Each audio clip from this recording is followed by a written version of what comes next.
This episode of Soldier Knows Best is brought to you by Audible.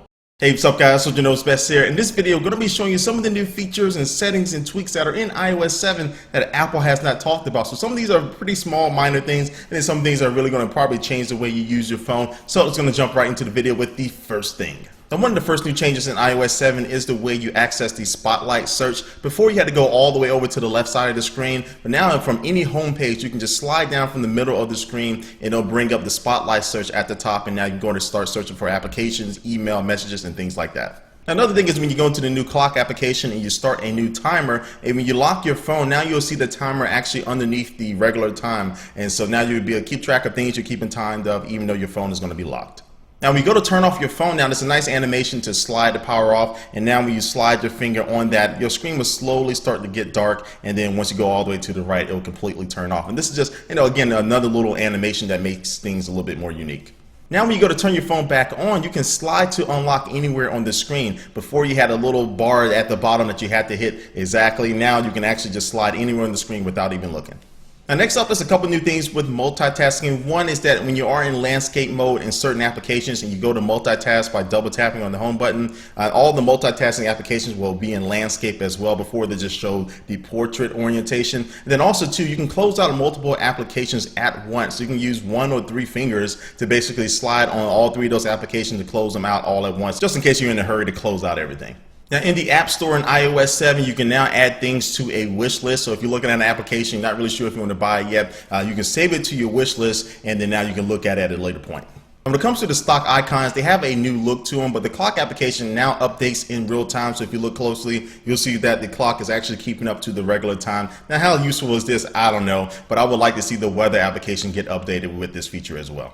Now, I don't think Apple talked about Passbook at all, but one new feature in Passbook is now you can scan things into your Passbook like a QR code. You can add gift cards and add different things to your Passbook kind of folder there. And there's a few new things in the Maps application, but one useful thing is that now in the top right-hand corner, you'll notice a little compass there. So now when you're navigating around the maps, you'll be able to find exactly which direction you're pointing in. So you can be pointing in south or west or northwest like Kanye Kim. But anyway, that's just one other useful thing in the Maps.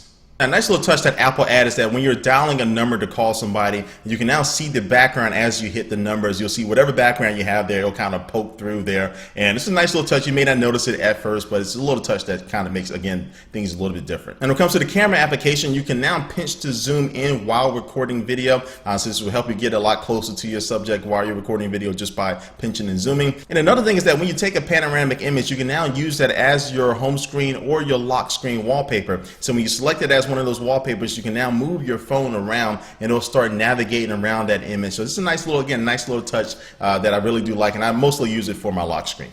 All right, so that's a few things I just wanted to show you guys that Apple is adding into iOS 7. Now, some things can change. They can remove some things, and they definitely probably be adding more things into this new OS. So stay tuned for more information about that. And if a lot of stuff does come out, I'll make another, part 2 for this video. But anyway, guys, leave a comment down below what you think about all these new features in iOS 7. Which ones are you more excited for, or what is missing? What is Apple not doing in iOS 7 that you want to see done? And also, before I officially do in this video, I'm just going to take one last look at our sponsor.